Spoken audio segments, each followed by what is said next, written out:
En termes d'investissement, chacun d'entre nous avons des objectifs qui sont différents.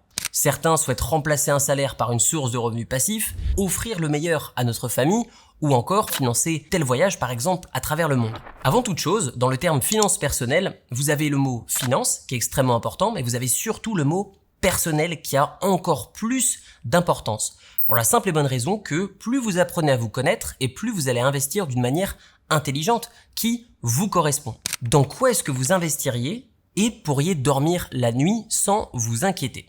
Où est-ce que vous pensez que votre argent est le plus en sécurité et va prendre le plus de valeur dans le temps? Et troisième question, qu'est-ce que vous n'aimez pas? Parce que l'investissement, il y a en effet une partie logique, mais il y a surtout une partie émotionnelle. Cela veut dire que même si l'on sait que tel type d'investissement est celui qui rapporte le plus, eh bien émotionnellement, nous n'avons pas l'estomac en face capable de conserver ce type d'investissement sur une longue période de temps. Et c'est pour ça que vous avez besoin d'apprendre à vous connaître et en vous connaissant, vous allez trouver ce qui vous correspond le mieux. Maintenant, je vais vous présenter les 4 classes d'actifs les plus utilisées dans le monde entier et je vais vous donner leurs avantages, leurs inconvénients pour que vous déterminiez s'ils sont faits pour vous ou pas. La classe d'actifs la plus utilisée au monde, c'est l'immobilier. Vous avez plusieurs manières d'effectuer de l'immobilier, je vais vous en citer quelques-unes.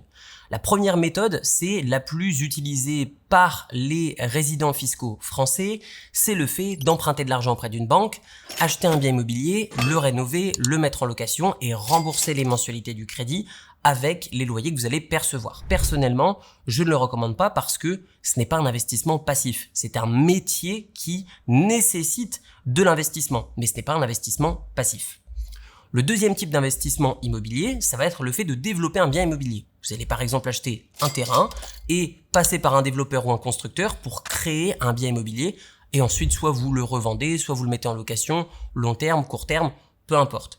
Ce deuxième type d'investissement peut être géré d'une manière un peu plus passive parce que si vous achetez un terrain et le faites développer et que vous vendez directement, vous avez beaucoup moins de gestion humaine. Et enfin, la troisième manière d'effectuer un investissement immobilier, ça va être via l'investissement papier, l'immobilier papier.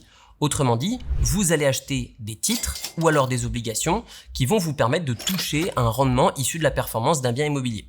Je vous donne un exemple, vous pouvez investir dans l'immobilier via le crowdfunding, chose personnellement que je n'aime pas faire parce que c'est un système d'obligation. Donc autrement dit, vous avez aussi beaucoup de défauts et vous avez moins de transparence et vous ne partagez pas les mêmes intérêts que les propriétaires de la société de crowdfunding. D'ailleurs, si vous comparez sur une longue période de temps du crowdfunding, des SCPI ou encore des REIT, et bien parmi ces 3 manières d'investir dans l'immobilier sous forme digitale, donc ce qu'on appelle l'immobilier papier, et bien vous allez vous rendre compte que la plupart du temps, la performance est seulement aux alentours de 4% et que vous avez une prise de valeur qui est relative et qui va dépendre surtout de l'évolution des taux d'intérêt. Donc personnellement, je n'aime pas investir de cette manière en immobilier. Deuxième type d'investissement, ça va être la bourse. Alors en bourse, vous avez aussi plein de manières d'investir. Vous pouvez typiquement acheter des actions, donc vous allez examiner, vous allez étudier les rapports financiers mais aussi l'évolution du prix d'une action en question et vous allez vous créer un portefeuille d'actions pour tout simplement toucher des dividendes mais en plus de ça prendre la valeur sur votre portefeuille et potentiellement effectuer des plus-values.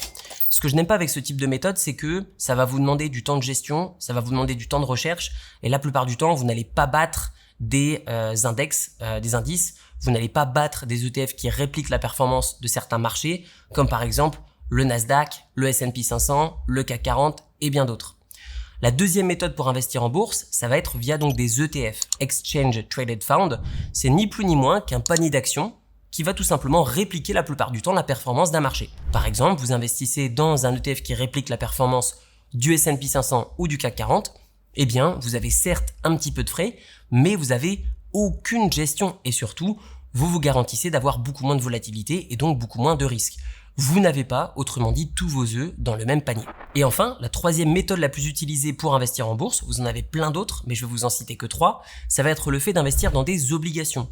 Juste pour rappel, le marché obligataire est plus important que le marché des actions. Donc, autrement dit, une obligation, c'est le fait que vous allez prêter de l'argent soit à un gouvernement, donc un pays, ou alors vous allez le prêter à une entreprise. Et on va vous rembourser votre capital avec des intérêts. Ces intérêts s'appellent des coupons et donc vous allez toucher votre capital en retour plus ses intérêts. Personnellement, j'ai quelques préférences en termes d'investissement en bourse. Je vais adorer les ETF actions, principalement sur le marché américain, et je vais peut-être intégrer un petit peu d'obligations plus tard quand je serai un peu plus âgé pour tout simplement venir diminuer ma volatilité. Mais pour l'instant, personnellement, j'ai un portefeuille d'investissement qui est surtout tourné vers les actions au travers d'ETF. Troisième classe d'actifs, ça va être le private equity, donc tout simplement le financement privé, où tout simplement vous allez racheter des parts d'entreprises qui ne sont pas cotées en bourse. Donc typiquement, c'est un peu l'équivalent du off-market quand vous investissez dans l'immobilier. Dans l'immobilier, vous avez ce qui est disponible sur les marketplaces, par exemple comme Se Loger, Le Bon Coin, etc. Et vous avez ensuite les biens immobiliers qui sont vendus de propriétaires à acheteurs. Et donc, le private equity, c'est un petit peu la même chose. D'ailleurs, private equity à ne pas confondre avec VC ou Venture Capital, qui va être tout simplement le fait de financer des startups qui ne gagnent pas encore d'argent. Donc j'investis au travers d'une plateforme qui s'appelle onlineasset.com, de laquelle je suis le co-directeur, ou sur lequel on rachète, exploite, améliore et revend des business en ligne.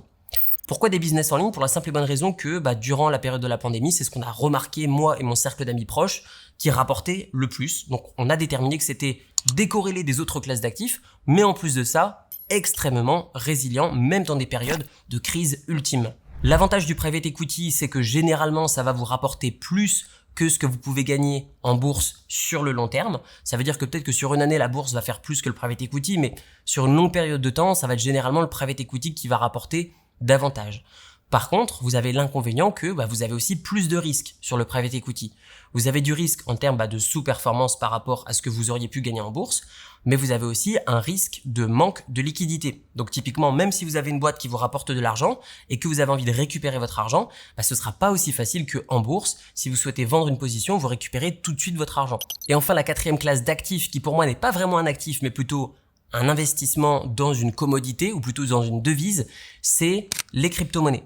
Les crypto-monnaies qui sont un marché qui est émergent, qui est encore tout petit comparément aux autres types d'investissements que je vous ai cités précédemment, mais c'est un investissement qui peut avoir de l'avenir. Personnellement, n'ayant pas de connaissances avancées, n'ayant pas de hedge, n'ayant pas d'avantage concurrentiel par rapport aux autres investisseurs, bien tout simplement, je n'investis pas dans ce que je ne connais pas et donc c'est pour ça que je n'investis plus dans les crypto-monnaies. Laissez-moi maintenant vous parler du coût d'opportunité. Lorsque vous souhaitez vous faire plaisir, que ce soit au travers d'un nouvel achat, par exemple une voiture, une résidence principale de rêve ou encore un voyage, c'est très bien, vous avez raison de vous faire plaisir. Cependant, vous devez accepter et comprendre que cet argent n'étant pas investi, peut-être que vous allez retarder votre prise d'indépendance financière ou votre objectif financier. Donc demandez-vous simplement où est-ce que vous aurez le plus de plaisir, le plus de bonheur. Est-ce que c'est par rapport à cet achat ou alors est-ce que c'est le fait d'avoir plus de finances plus tard, plus de liberté plus tard ou le fait de pouvoir lever le pied ou d'être rassuré à l'idée que vos vieux jours sont sécurisés par exemple, des rentes, par des dividendes, par des loyers, par des intérêts, par des coupons que vous allez toucher. Maintenant, je vais vous donner une routine en 3 étapes super simples qui va vous permettre de vous enrichir sur le long terme. Dès que vous touchez de l'argent issu de la vente de quelque chose, issu de la prise de profit, issu d'un salaire, issu d'un dividende, peu importe, dès que vous gagnez de l'argent, vous allez appliquer cette routine en 3 étapes. Première étape, vous vous fixez un budget mensuel. Deuxième étape, l'excédent, vous allez tout de suite l'investir. Et troisième étape, vous allez rééquilibrer votre portefeuille d'investissement. Alors c'est bien beau tout ce que je vous raconte, mais dans le concret, qu'est-ce que ça donne? Encore une fois, je ne suis pas un conseiller en gestion financière ou de patrimoine de quoi que ce soit, reconnu par quelconque entreprise ou État. Je suis simplement quelqu'un qui s'est construit d'un point de vue financier et qui va vous donner maintenant 2 exemples d'allocation de patrimoine qui peut vous permettre de vous enrichir sur le court, le moyen et le long terme, tout en prenant en compte vos convictions.